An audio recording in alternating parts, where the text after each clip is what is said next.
if we are competing with Salesforce and the ability to outship them, there is no point hiding the product behind like a contact sales form or a paywall. The goal is to build an iconic American company that starts, goes public, stays public, and is an enduring business in the CRM space. When we moved to public beta, NVIDIA, Intel, Siemens, Philips, Hitachi, NASDAQ, they all started to inbound. They're like, hey, we rolled out coding agents. They were great. We would love to roll out revenue agents. We had no sales team then. You guys started as anti-AI SDR.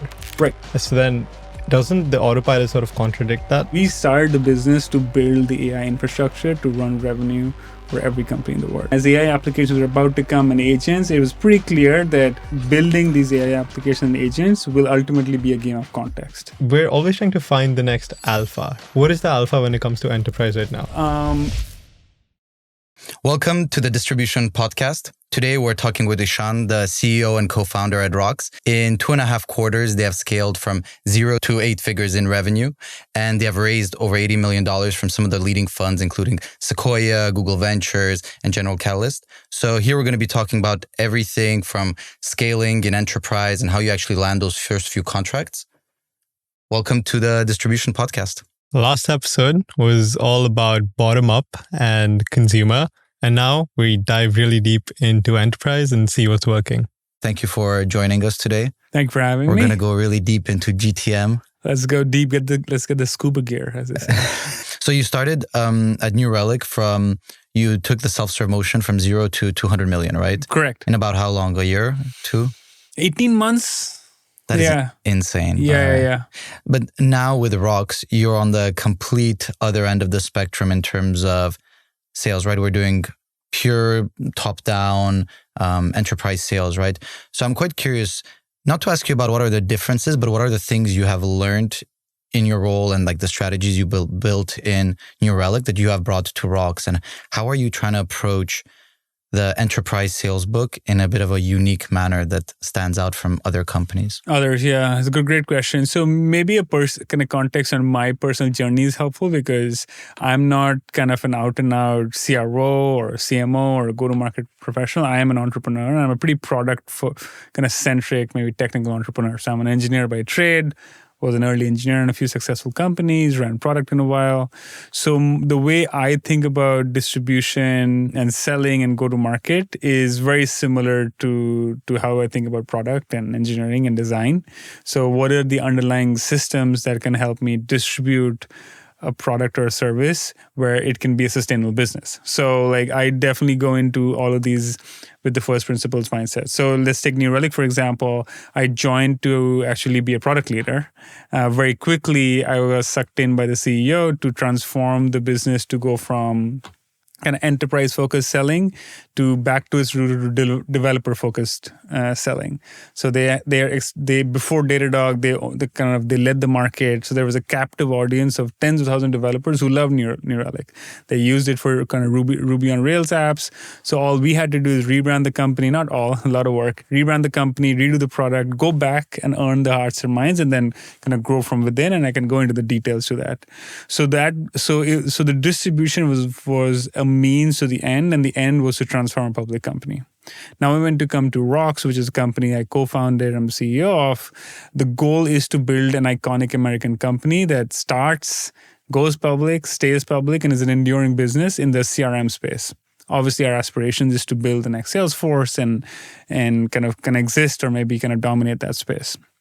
But the number one objective was, if we had to be an enduring public company, we have to go earn the right to support the world's largest businesses.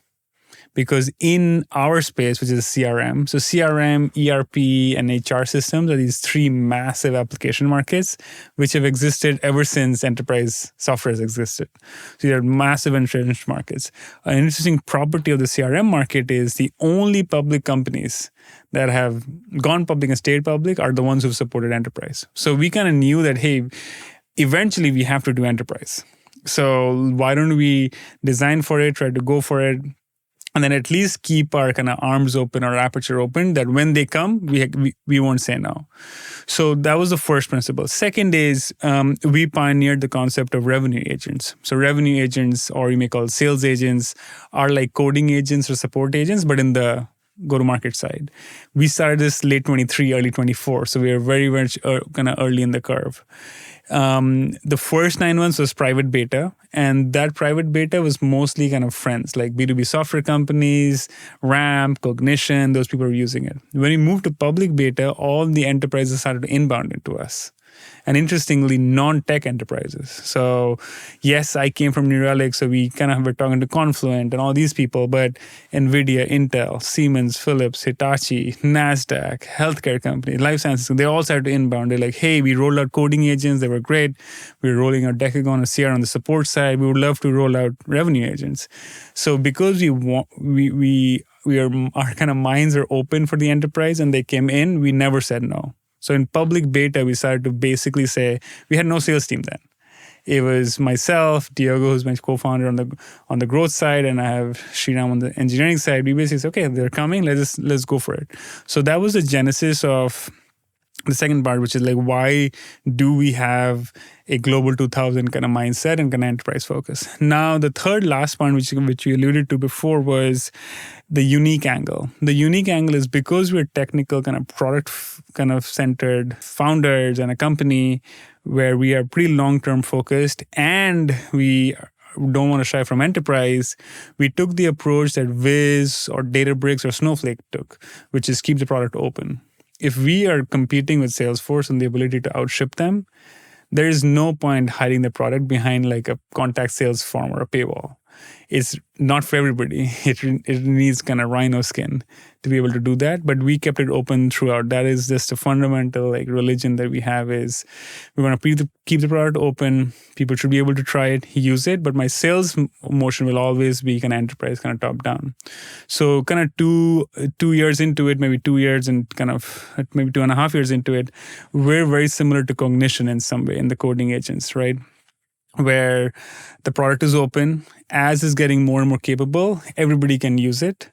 Our sales and kind of post-sales team is focused on enterprise kind of top-down. So it's unique, but for us, it's quite natural. And kind of because we took that kind of first principle mindset. So if you were to, let's talk about the playbook, right? So Sure. if let's say there's a new, player entering the agentic XYZ space, right? And they have the aspirations to go global, right? And also go public, right? They have to tackle the enterprise market. How would you recommend that they actually approach on getting their first customer, then their next 5 customer, the next 10 customers? What do they need to focus on at each stage? And then how does the nature of the sales change in each stage? For us, because the mindset is to build something long term, like keep it public and stay public. I've started early stage companies that have exited. I've run a public company, so we've seen the gamut. Is a very long term mindset. So my framework is when we are going public, what does my customer and revenue profile look like? And in our space, 80% of the revenue is going to come from the top 10% of the customers. The remaining 20% of the revenue is going to come from 90% of the customers. That's just a fact. Like hyper Pareto. It's just this in this market, the way we've set it up, it's not going to be an Atlassian. There's not that many. There's like 40 PLG dominant like at scale businesses. I mean, probably less so. Like the Figma, the Notion of the world. There's not that many. In my space, there isn't one. There's one company called HubSpot, which is obviously like going through their own thing, right? So that's not our game. Our game is to be like Salesforce and ideally like define the next version of it. Because we use that North Star framework to decide between which customers to work with versus not. So let's take the example of our journey. So we start Valentine's Day of 24. By May, we're kind of building up the team, incorporating, getting it set up. Sequoia at the seed round, we're just kind of going through that motion. By May, our initial kind of customer discussions were turning into like design partners. Or we had a couple of weeks, and then Ramp, I remember like Max Freeman was a VP sales, who's now the SVP of sales now. He said, hey, I want to roll it out. And we never got to do any design partnership. We're like, okay, private beta, here are the licenses. And so we were off to the races working with customers from day zero. In their private beta, the only no's we gave were to kind of pre-revenue startups. Is hey, like We just don't feel like solving for those needs is going to be useful, because ultimately Rocks is only successful if the customer is using Rocks to generate revenue. If you're pre-revenue, pre-sales team, What's we're the just point? not our jam. So similarly in the public beta, the hardest part has been, okay, like saying no to early stage companies, which I come from that realm, technical and product. And our general framework is, hey, we will do it, but the product has to sell itself. Now, probably 2 years in, we had a massive inflection point, maybe like 4 months back with autopilot. Like Rocks can run fully autopilot now. Inbound, outbound, enrichment, deal execution, contracts. As the product's getting better, like Devin and Cognition, like now early stage companies are using it. Great. And that's kind of our journey. But then you guys started as anti-AI SDR. Right. So then doesn't the autopilot sort of contradict that? It's a great question, great insight. It's funny, like we didn't really start the business to be an AI SDR or an AI salesperson. We started the business to build the AI infrastructure to run revenue for every company in the world. Like this, the insights came from the fact that we experienced firsthand that the CRM was fundamentally broken as a system to run a business. What exactly was broken though? Yeah, there's two core things. First is intuitive, that even my mom knows about, is nobody likes to use it and nobody uses it. And like traditional CRMs have become effectively, like, it's called manager force. Like you go in, enter stuff so that your managers can get a report, but most of the knowledge work happens outside of it. And as AI applications were about to come and agents, it was pretty clear that most knowledge work would be automated where it made sense, and the future-proof employees would get supercharged. And that waves panned out, and that's probably where most of the YC founders and most of the innovation come. Great. But below that, we kind of saw it firsthand in a public company context that building these AI applications and agents will ultimately be a game of context. We won't be like these applications, the intelligence in some way would be done by open source and the big labs. The job of the enterprise and these are kind of vertical applications is going to be organizing and activating context to actually feed these agents. And CRM is the only established category where the legacy system of record actually lost the data, and they started to lose the data about 5 to 6 years back.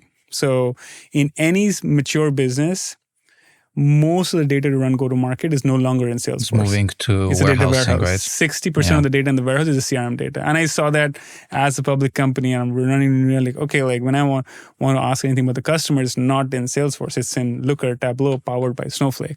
So we made those two bets, and those bets panned out. So you're riding basically two waves right now.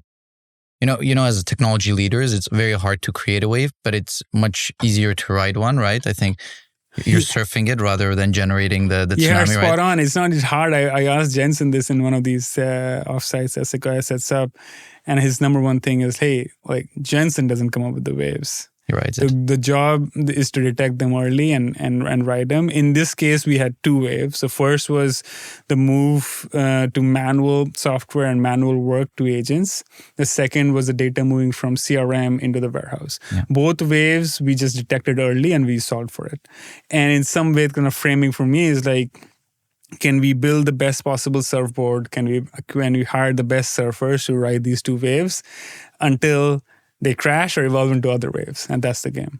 So, when you're getting that first customer, right? How much of the importance are your personal connections versus you being in the right game at the right time with the right people, right? With the right customer. And how do you get so much inbound from these large companies from the get-go?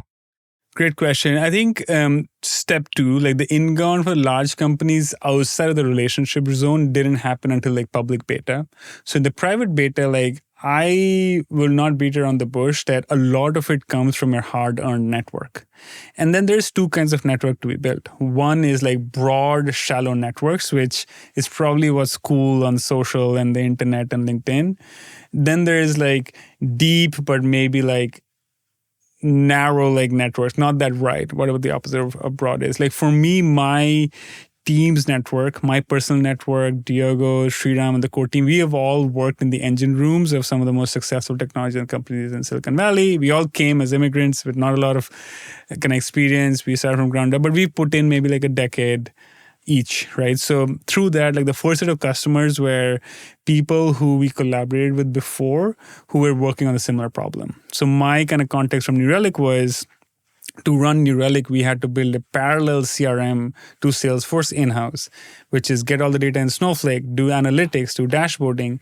So by doing that, we got to know MongoDB and Databricks and Snowflake, because there's only those many folks. Diogo, who's my co-founder, he was at early Google and Cisco. Across those, we had enough people knew that we were doing pretty hardcore stuff that they were like a call away. The next was obviously Sequoia. So we preceded the company with our own capital. We're like all chips in, like we're doing this, and Sequoia joined. I think Sequoia helps a lot. Like they were a really established brand. GV joins, GC joins. So in that private beta, like whether we like it or not, it is kind of from like their relationship. We went from private beta to public beta is when the word of mouth happened, where literally like, hey, you guys don't have a website. I talked to Max at Ramp or Manu at Confluent, and like, what are you guys doing? We have the same pain point. Then we had a website at a kind of private to public beta launch. The non-tech enterprises, these were all CEOs, CIOs, CFOs, came from word of mouth from their peers. I remember we had a dinner with that Hemant set up with the Siemens CEO, Roland Busch, legendary person, very technical, dialed-in operator, no fluff. They're looking for AI for real pragmatic wins. We run that pilot through him. He introduces to other people, right? So that's how that happened. And now when we launched in October, so it's our third quarter in the market, we're trying to capture all of those goodness and now doing kind of outbounding based off of that. I'm curious to jump in. I mean, I don't know if you're going to like this word, but the social engineering side of things, right? Because you're saying it's a lot about networks, right? And expanding in networks. What are some tactical tips that you have around building those deep networks? Both if you are a peer of these people, right? Because, you were on the GTM side, now you're selling to GTM, right? So came naturally that network. And also if you're an outsider, how would you go about building these networks maybe a year before you start your company? Yeah, it's a great question. I think for me personally, like I actually never had a social media handle. It was intensely private. The networks that I built were literally people who I worked for. So my view of kind of building networks is you go work somewhere, have so much impact that you're essential, that if you leave that company should be in pain. Like my general guidance is the way to build deep relationships, especially working operator relationships, is to go work with people on projects and companies where you go to war with them. That's the way to build like you all have a great relationship because you're constantly working. I think going to a LaCroix party in the Mission is interesting, but you're not going to build like a resilient relationship. So my general guidance is for founders, or FTP founders, go work on stuff with collaborators. That way you kind of suss out who are playing long-term games. And like as Naval says, like play long-term games with long-term people. And that's kind of my general guidance. I would probably the worst at giving advice at how to building build a broad network. networks. Yeah. I moved to Silicon Valley maybe 13, 14. I can count in my hand the number of dinners or parties I've gone to. I don't think I've ever gone to a party. I think I've gone to a few dinners now, like the investor, which is usually, okay, somebody's great and you want to learn. Yeah. I was going to say, it feels like network theory. You're almost hiring people based on who they rub shoulders with, who they know. I guess, of course, you need competent operators, but there's so much to be said about what rooms they've been in. And when enterprise sales is almost such a personal thing, right? You're leverage. A lot of the sale happens now in WhatsApp or iMessage more than email, I guess. So how do you reconcile the fact that, you bring these people into your team, right? A lot is about their network and their relation. What happens when they leave? How do you bring a bit more sustainability into that and scale into that? Yeah, I think the first thing I would clarify is that I only filter in people who build networks and relationships by just hard work. They've been in companies, had a lot of impact. Even if they had a big brand company, I said, like, what did you do there? Like, where are you essential? Like, when you left, did your manager, leader, were they in extreme pain? That's very important, like, because it's very easy to have like a logo wall and not be essential, right? So that's number one. Yeah, so second one is like harder. Obviously, people, the way I think about it is somebody giving me the coaching is kind of try to skip the Obama trap. I said, what is the Obama trap? Like, look, like, whether not being political, like Barack Obama was extremely impressive, inspirational leader. Extremely, like probably I was like obsessed with him. and still is like super inspiring. But one of the traps was he was such gravity, such a powerful leader. He did not have a strong bench. There wasn't really a spine of leadership across the party that were there to take his role when he left. So the way to think about these organizations is, for me, is like, do I have a strong bench? If I get hit by a bus, or if I'm on the road for 2 weeks, can my team, like Shyam, Diogo, Adam, can they step in and lead? And then likewise, does Diogo and Adam have a strong bench? And I think great organizations, if you study them, they just have a deeper talent bench. The difference between a good and a great organization is like the talent is top heavy. Like in a good organization, like even like a poorly functioning company, the CFO, the CEOs are probably competent enough to be there. That company's just not doing well enough to have a talent flywheel, to have talent all the way deep. But if you look at a Cognition or a Ramp, or we try to be one of those, is can the junior most person be like Obama. Cracked, right? Like everyone in Obama, exactly. basically. Then it becomes a resilience. So that's just the talent level. And then culturally, extreme ownership, push accountability, so that everybody knows there's a next man up. Like, is 70 to 80% of the roles getting filled by people getting grown from within? Yeah, makes sense. So how do things change when you go from, you got your first sale, your first design partner, which is paying you, right? How do you then go to your next 5? Does much change there, or you just repeat the same thing? When does the playbook change in the enterprise sales side of things? So I think there's more of art than a science. And even in general, at scale, let's say a billion in consumption, zero revenue I've seen 0 to $1 billion. I haven't seen like 1 to 10, but I study it. That's kind of the game. I think it's underestimated how much art there is. I think a lot of times people look at go-to-market and distribution and just like make it a system that everything's kind of a scale system. I don't think that's true. Definitely not for enterprise. So let's take private beta, the first 9 months, right? February to the Thanksgiving of 24, when we get started. Most of the early customers that we're acquiring were people that knew about us. We were reaching out, hey, we're working on this problem, or kind of Sequoia portfolio companies. So you're trying to go from the first handful, 0 to 5, to about 10 to 15. But the mindset is mostly like you're trying to build up the product that you have a strong conviction on. We knew what we wanted to build. Like the warehouse native, like CRM backend, we were just highly convicted. It was just like go build. And then the UI side was, because agents was happening, like we needed iterative partners who we can iterate with. So you're essentially filtering out people who are not in the ICP, and you're filtering out people who you think you can't collaborate with. So it's a lot of it is like finding champions and end users in ICP accounts who you think can be good collaborators. You're not really optimizing for revenue or anything like that. I would say one of the big mistakes I made was this is my 5th early stage company, second one founding, I would say, is we did not have the traditional 18 to 24 month stealth period where you just build. This is not a thing. Rocks, we raised a lot of capital. We were public. We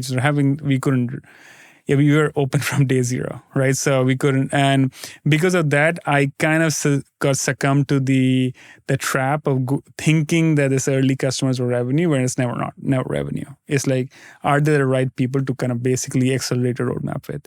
Going to public beta, it was less about the number of accounts. It was about breadth across verticals. So because we had an enterprise focus, we said, hey, we have to go beyond tech, and specifically San Francisco and New York tech. Because again, going back, this company will not survive if we just did B2B tech in SF in New York. Will not happen. This is the physics of the market. There's 0 public companies who have come out of it who did that. So once the non-tech people came, like industrials, services, finance, life sciences, we just said, okay, let's take 1 or 2 in every vertical, which is very difficult, very different than people think. Like that was a very deliberate thing. And we basically said, okay, these are the verticals. We're going to do a few of those, and then just kind of go after them. None of them we knew. So once they came in, we had to build that same deep relationship. So a lot of those early beta customers who are now massive customers of ours, like we have like lifelong kind of deep relationships with. When you were in the closed beta, you already got the flagship customers for the tech industry, right? And then when you were going more across verticals, were you thinking of them as, flagships that will allow you to expand in these industries? Or were you thinking of them more as, here are proof points that other industries are going to use our product. So we've actually validated our TAM is big, and it's going to make it much easier to raise a bigger round, paint a bigger picture of the company, It's a great question. paint a better general vision. Yeah, I think for us, like I just focus about customers and talent. Like if I solve for talent first, customer second, I am definitely telling the picture story is solved, and then the fundraising will solve itself out. Is kind of my mindset. Never chase the funding, basically. It's like for me, this is a game of talent. Like 60% of my time is like on talent. Yeah. And then it's like customers. Like those are the two most important things. So they hire the surfers to build the surfboard and ride the surfboard, and then the customers, the right customers. So so in that period, like you're spot on. It's about referenceable customers. And luckily, when you're riding a net new wave, the referenceable customers are also the most eager to use and try. They're looking for a solution, right? They're not cemented. And I think this is why it's important to ride a wave, right?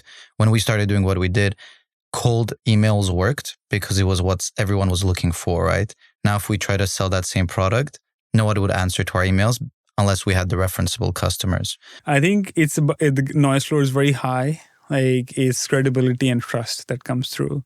So when you write a cold email or cold WhatsApp, like, yeah, it might seem like an email or WhatsApp, or people are actually saying, hey, have you put in the work? Is there like a pedigree of work that you've put in?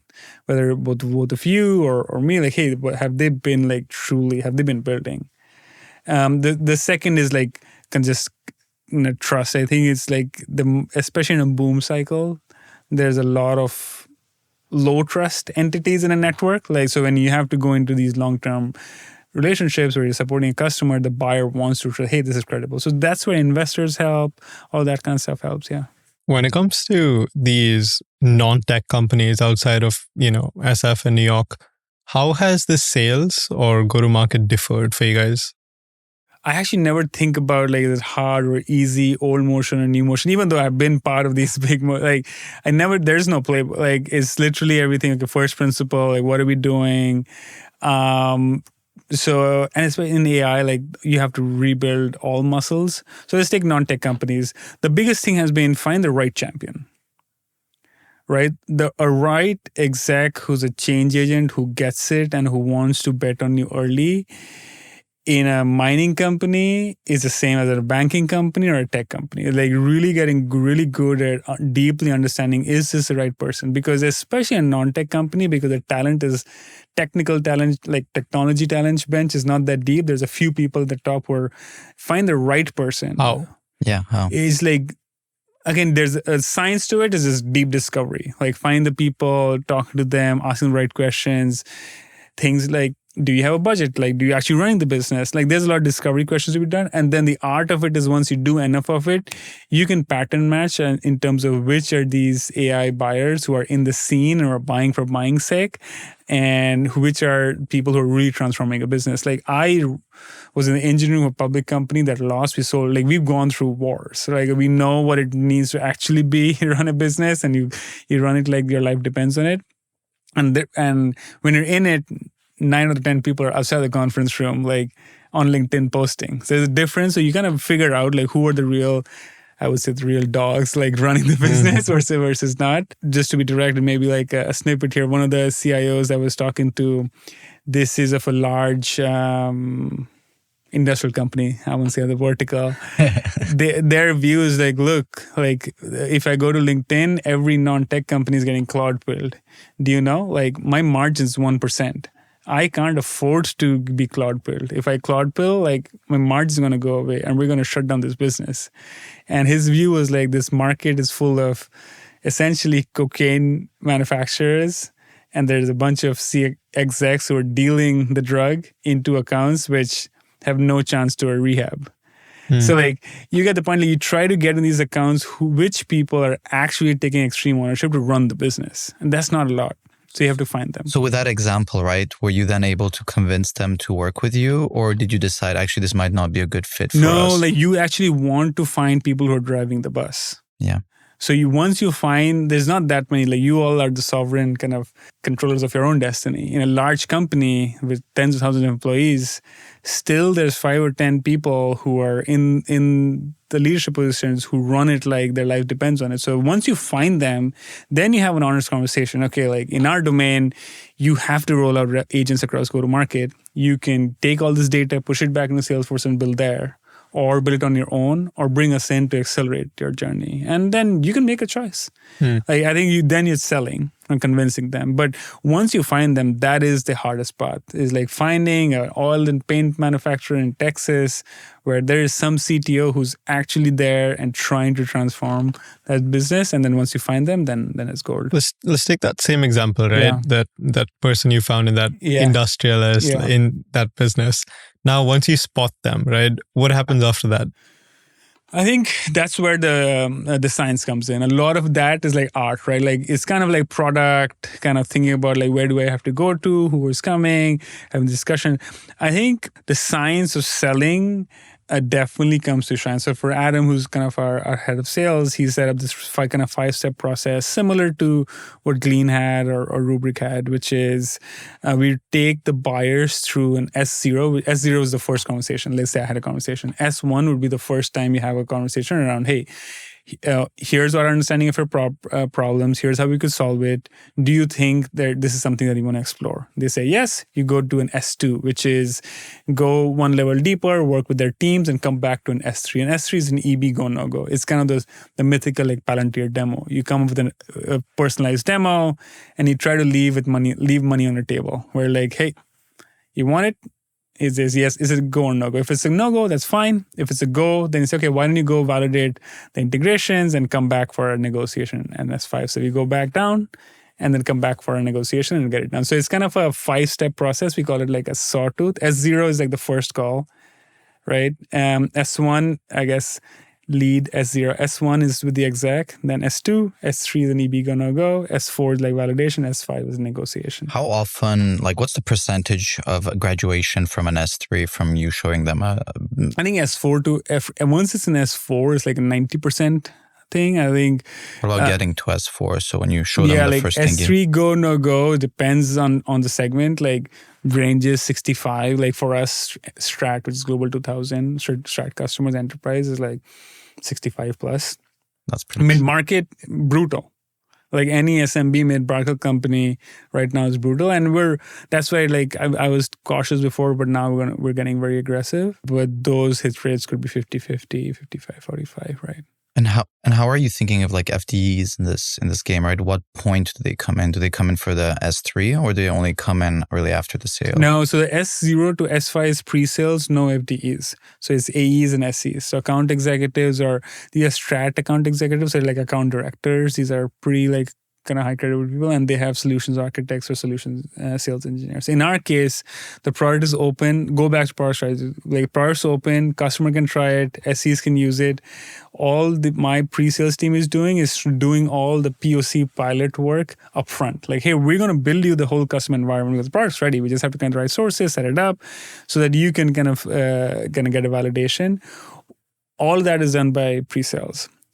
FDs come in post-sales. So once they sign, it's a minimum 1-year contract, could be 1 to kind of 3-year contract. Each strat customer gets a pod, 1 growth strategist and 1 forward-deployed engineer. And in our case, because we sell revenue agents, which generate top-line kind of pipeline, mid-funnel execution, or like cross-sales expansions, we have clear outcomes that we have to hit to go expand more. So what the growth strategy person does is, hey, builds a plan. How do we go hit those numbers? They're usually ex-McKinsey, Bain consultants who've done Fortune 500 like AI transformations before. They are pretty strategic work with them. FDEs are essentially connecting the right sources, codifying human like best class performance into these agents, and doing kind of custom workflows or things like that. So what we do is this kind of, we call it the growth pod.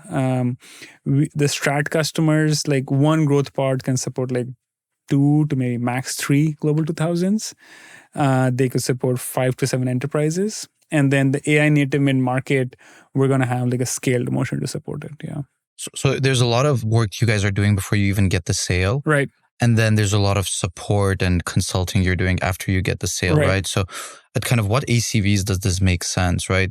Because I feel like ACV can kill or make a company, right? Especially if you're going into the enterprise scale. Yeah, so the Global 2000, like they are Global 2000 because the TCV of the first contract and then total wallet share is 7 figures. Some could be 8 figures. But in the current environment, I think Sierra is a good example because the game is to go like we are winning number one company, like we have to go for market share. So a strat customer would run anywhere between 240K and you try to expand them to be high 6s, low 7s within the first year. Okay. And then you're trying to get to like a 7-figure, like multi-year. And then the goal of that growth pod is basically to 10x the value of the customer. Exactly. I think so the payback period on strat and growth is all driven by expansion, right? So the land is kind of product marketing, brand marketing, field marketing. You were asking, how do we execute that sale really well? Again, like we're trying to land 240K deals in 6 weeks. So traditionally, when there was no wave that you're riding, landing like industrials could be 18 months, 24 months. Now the wave. So they're pulling. So now you got to go execute. So you can't. We try to land at a reasonable. We got a no-brainer land, but real skin in the game on both sides. And then once you land, their pod gets kind of airshiped, and then they have to expand. But if it's a strat customer that you landed and they're not expanding within the year, the math doesn't math. Doesn't matter. Do you guys drop them? We haven't dropped as yet, but yeah, that would be definitely a consideration. Is like, hey, if you're a Global 2000 and a Global 2000 can't be spending like 100 grand, 200 grand. Like it's below their line and it's not sustainable. When you're working with different organizations like universities, like under a certain amount, they don't need to go through all this procurement rigmarole, the RFQs, all of that stuff, right? I mean, they're public companies, they're non-profits, or they're like, kind of government tied almost, so they have to do all of that. What are kind of the sweet spots of revenue where you can move fast?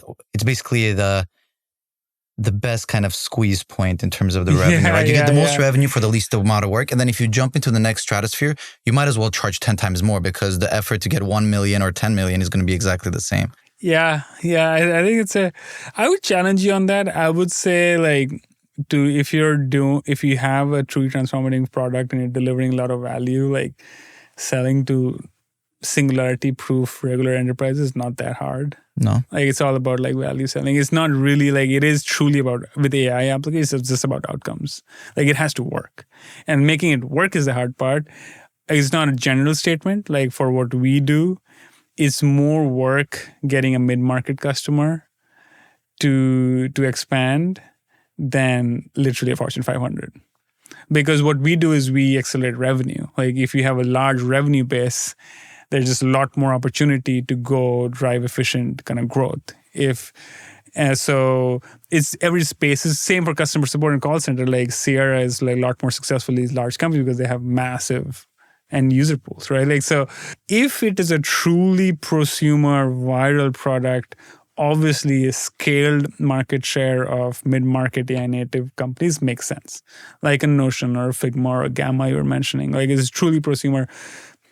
I think there's extremely high bar for product. Like I have to get there. There's not that many, but if you can get it, like it's magical. Like New Relic was that. It was a developer product used by 600,000 developers, right? So, and you had a captive audience and you can really go do it. And the question I would ask for me is, go back to Nasser, for me and our business, that is not a path to building an enduring business. So our enduring business path is to ultimately get market share in the enterprise. So that's why like we have to be there, right? So, yeah. What does that direct motion look like? Yeah. And when we were chatting with Leah, she mentioned events/dinners. Can you perhaps walk us through how do you guys host these good events and how do you convert them? Because I'm sure in these events, you don't actually want to be selling. Because maybe my kind of range of experiences, I have a really high conviction, high fidelity view of the funnel in my head at all times. So I have a visual of like my revenue breakdown at IPO. I was telling you, like I know which segments, this is where we have to get to. And then the funnel that they basically said triangle where it's like 90% of the logos do 10% revenue. And then I have a reverse triangle for the funnel. And my general view on the demand generation distributed funnel is find the channels that work and 10x it. How'd you find them? Yeah, let me kind of put a pen. And the other is like always look for 1 to 2 channels that you're testing, but don't distribute your efforts across 10 standard channels. Like even in Relic, Mana, who's a CPO at GitLab now, he gave me a good result. Hey, stop doing conferences. Like we had lost our brand. Datadog was the developer. Aurora, like what's the point of getting the second, third largest booth in a big conference? They got the biggest one. Stop it. Use their same money and throw a baller dinner. In our cases, our primary channel is LinkedIn for awareness, field events for lead generation. That's it. We don't do anything else. I know AEO is great, GEO is great, paid search is great, other things. And that I didn't have to A/B test my way into it. You just study your market, study what's worked. Like in our case, I think the most interesting thing for me for Wiz, W-I-Z, Wiz did field events for CIOs and CCSOs really well. That was their whole jam. On the flip side, I saw Varun at Clay, like people who do LinkedIn really well. Okay, these two are great. Those are 2 channels. Events, like third-party events, like Datadog is phenomenal at reInvent. If you go to reInvent, the biggest booth ever has been Datadog. Every year, they're the biggest booth. They just dominate that. They've been dominating that ever since they were a startup. They just go hard in the paint. They just do that really well. So for us, Leah is just one person. Now we have like 2 more people. She's like 1-person marketing machine. So kind of the general guidance is how do we completely dominate LinkedIn, even though we suck at X, we have to get better at it. But like just win that. And then just start and get better at field events. So that's generally the view. Going back to the field events, how do we do it? I think the first 2 years, you don't have any credibility in the market. So you do have to find partners who have more aura than you do, right? So aura writing. Exactly. And I think there's two types of every launch. I think there's like a major event or minor event, major launch, minor. Major events would be things that you really proactively plan for, like waterfall, like months in advance. So we did a CIO summit in San Francisco. Maybe in April, we'll do a CRO summit in fall. So every year we'll do 2 summits, CIO, CRO. There are 2 main personas in a big bicycle. And we will do the top 50 list when we will do the summits. We'll do it every year. And those things are very planned. They're kind of high ticket, I would say, low 6 figures, but 6-figure things. And we have to drive like 10x our pipeline. And those are, we put in a lot of effort. Then field event, my view is it's a game of cities. So like if you're doing what we're doing, max, there's 18 cities in the US that you have to sell to. Hubs, right? Obviously, you got the New York, San Francisco, but it says 18 if you map it out. At scale, those 18 cities have to be like canvassed, which means every quarter they have an event. There needs to be ads, like the playbook. So we're obviously not at that scale, but like we basically say, okay, look, we have these cities we're going to go after.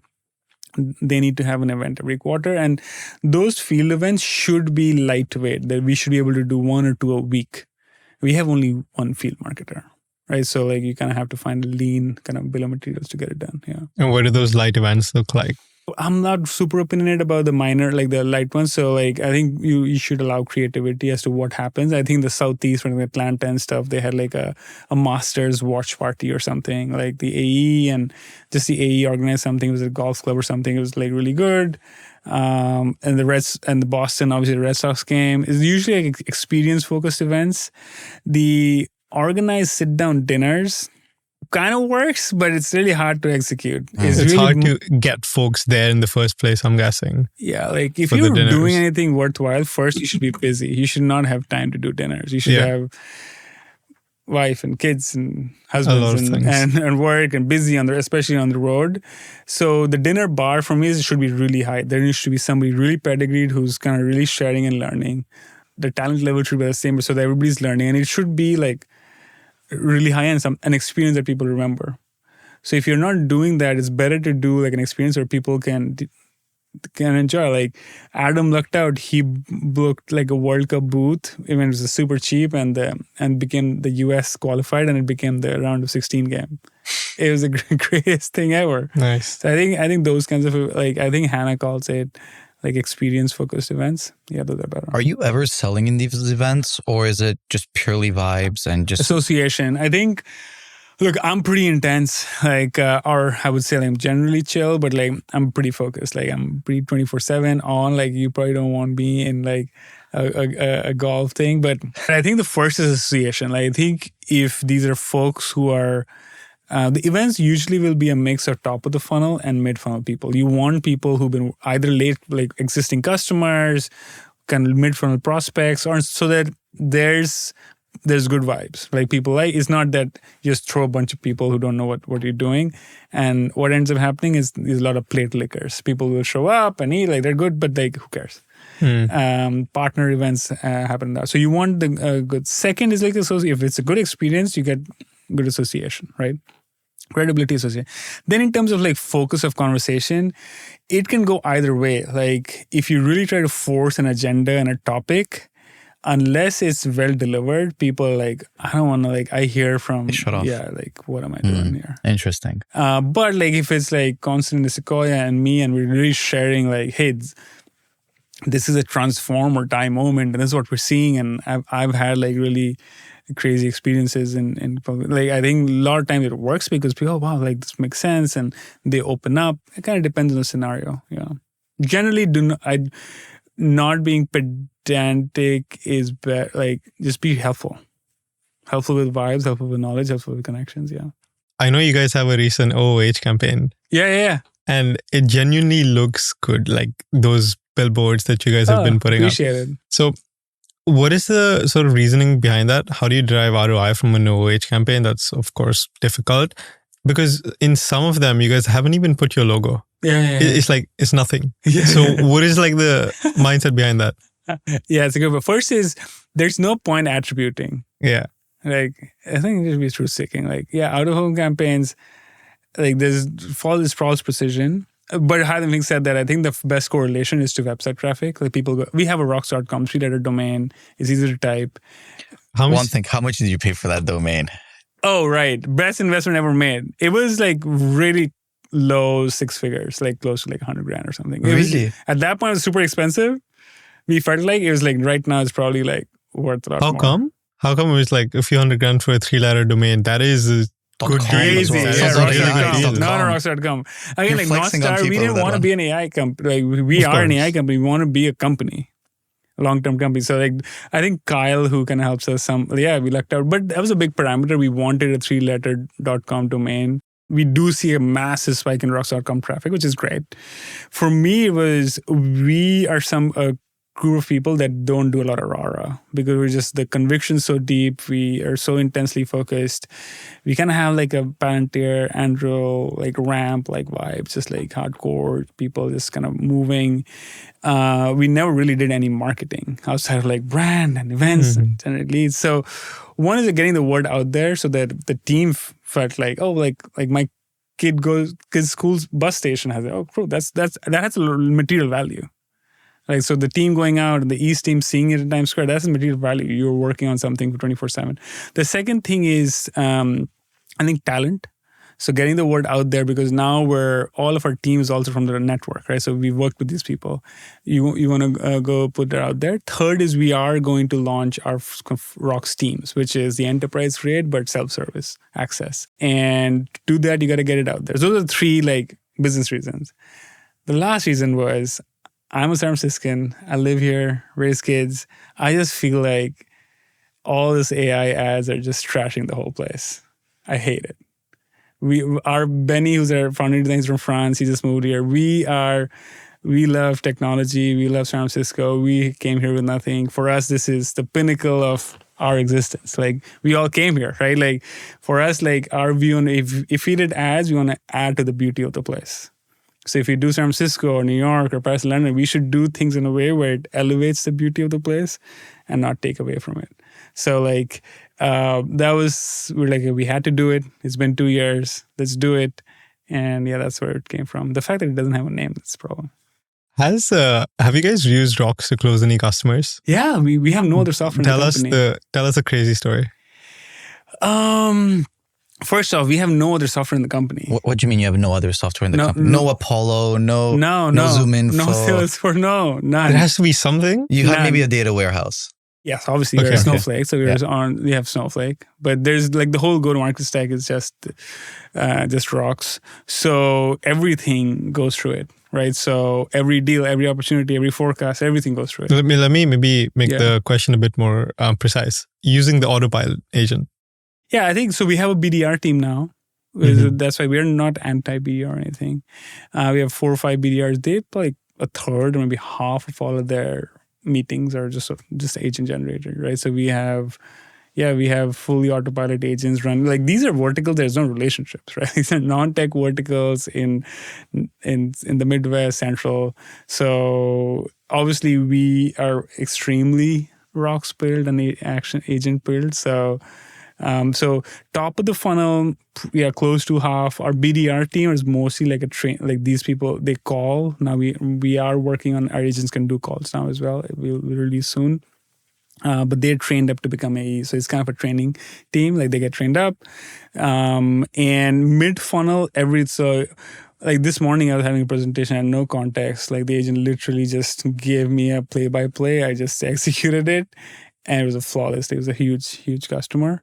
So all the mid-funnel decks, docs, contracts, everything's agent generated, agent run. And then late stage forecasting, everything's done by the agent. Yeah. You mentioned top of funnel, right?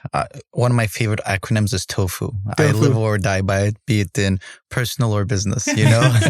Gives you optionality. But what would you say is more important? I know you're going to say both, but is it top of funnel or how you close it in the bottom of funnel, right? For us or in general? For enterprise and for you, which one do you think is, if you could wave a wand and fix one always, which one would it be?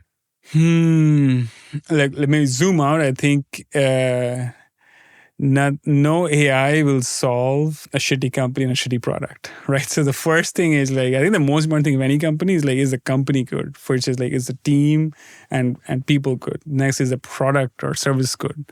Like if those things are not true, AI is not going to solve the distribution. Like it may solve it, like you might get a sugar high, but it won't steal it. So let's assume both are good or fine in a decent shape. I think companies live and breathe on net new logos. Yeah. Like if you're not acquiring net new customers, either with your existing products or net new products, you cannot just live off of install-based growth, like existing. Having said that, some companies do get at a scale like a Cisco or a Microsoft where completely saturated the market where 80% is kind of install-based growth. I would say even there, 30 to 40 has to be like net new. Like they need to find the next Anthropic and the OpenAI. So finding net new customers will always be the lifeblood of a company. So I think whatever AI and agents can do to assist will help. But to kind of go back to your first question, we never started Rocks to just do that, like be an AI SDR. For us, it's like, hey, like agents are going to run the end-to-end kind of revenue lifecycle. Let's build the foundations, and then we're a land and expand company. So we land top of the funnel, and then generally we expand to like mid to late stage funnel. And you have a channel in your Slack, which is Pipeline is Life, right? Yeah. Is that how you keep what are like some of the tricks you use to keep the team like, motivated and focused and drive? Yeah, just like let's showcase the winners and showcase kind of winning mentality and winning experiences. But like, by the way, like I'm just merely a team member. Like Adam, who's kind of our head of sales, came from Glean. A lot of them come from these folks you're asking like, what is the value of people coming from pedigreed backgrounds? Is they've seen greatness before. It's very important to see good, see great, be part of winning cultures, even if you were just at the ground floor, because if you don't see that, you don't know, you can't build off of it. So Pipeline Life is your question. Private to public beta was all aura driven inbound. Our experience, Sequoia, word of mouth, that doesn't last. So we've gone from that to maybe 50-50 inbound, outbound. Now, like from an outbound perspective, we expect literally every employee starts with AEs, then BDRs, literally everybody, you have to go drive your net new meetings. There are 2 waves, everybody is buying. And we have the best agent in our domain that's outside of like building our own. So they have this interesting value prop. So you have to go reach out. So but to do that, you have to put in effort and time. Like you all like outbound, right? Everybody does. Everybody hustles, and doing that was kind of deliberate intention and preparation. Ultimately drives and wins, but ultimately it's a power law. It's an extreme power law. Like the top 10% to top drive 90% of the outcomes. That's how it has been true, will always be true. So like the channel basically shows what are the best doing, what's working, what's not working. If I go into a call and see somebody did, oh wow, this is impressive. Hey, shout out, this is work, because you want a culture where everybody's trying to be the best, right? I love the term aura-driven inbound. That's definitely becoming a clip. Aura-driven inbound. Lasting, or like at some point, the aura has to go from promise-based aura to performance-based aura. Sustainably sourced aura. If it's performance-based aura, like, hey, this is like a ledge, like Andrew, Tesla, Elon, like the big labs or Ramp. These are performance-based. I think for us, like we've obviously had like promise-driven aura and a great team, but ultimately like truth-seeking. Deliver. Like you got to put up good numbers, yeah. When we were talking about, bottom-up motions, when we were talking to like consumer AI companies, etc., we're always trying to find the next alpha, right? Where is the most alpha when it comes to marketing and distribution? What is the alpha when it comes to enterprise right now? Like, what is the motion that's working the most? I would say, I was sharing with Leah, it's not me, I think, it's somewhere in social. I think mid-funnel, like organic social content, I would say. I think top of the funnel brand awareness, like ads, like we're spraying and pray, like you do it, I just be truth-seeking. You do it out of taste and opinion and you put it out there, so there's good association, but it's not going to materially impact your funnel. I think in marketing mid-funnel, like having good product content, customer stories, team stories, have it be like authentic, organic, and on design for social, I think has the highest alpha. Even for enterprise. Yeah, 100%. Yeah. And where are you? And you'll be publishing that fully on LinkedIn. You think you should be living on LinkedIn? LinkedIn, I think the more senior you are, the more AI pilled you are. X, everybody's consuming it on X. We're not very good at that stuff. X, yeah. I think those two. I think snippets, videos, but the content can't be slop. Like it has to be authentic to what. Like for us, we always started, okay, why are we doing this? Like, what are those two ways? Like, why did we start it? Like, how can we tell stories about that and just stay consistent? But once you find consistency, I do think volume is good. I think consistently producing 2 to 3 to 4 stories on an authentic like theme, at the very least compounds like real eyeballs. It might not like explode, go viral, but that's my view. The other thing is get on planes. Get on planes is like go meet them. Go meet the clients. Like, yeah. It's like so LinkedIn, the approach is like video, like mid funnel, like organic content design for LinkedIn. The other is like skip everything else. Screw SEO, AEO, this, that.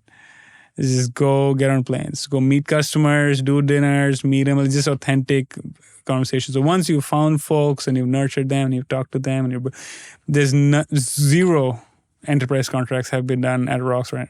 I'm pretty sure without doing some sort of in person. How many flights do you take a month?